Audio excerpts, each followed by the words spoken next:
تحية من قناة وصفات أم فدوى على اليوتيوب. اليوم رايحين نشوفوا وصفة فعالة للسعال الحاد وآلام الحلق. نجيبوا حبة لفت مدورة، نغسلوها مليح ونشفوها، ننزع منها الرأس ونفرغ شوية من اللب في الوسط ونثقبها بالسكين.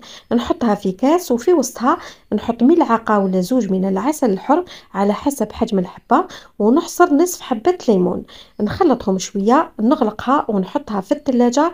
الغدوة من داك نشرب مقدار ملعقة كبيرة من العسل والليمون اللي امتصوا لب اللفت 3 مرات في اليوم، ونكرر نفس العملية مدة 3 أيام وستلاحظون النتيجة.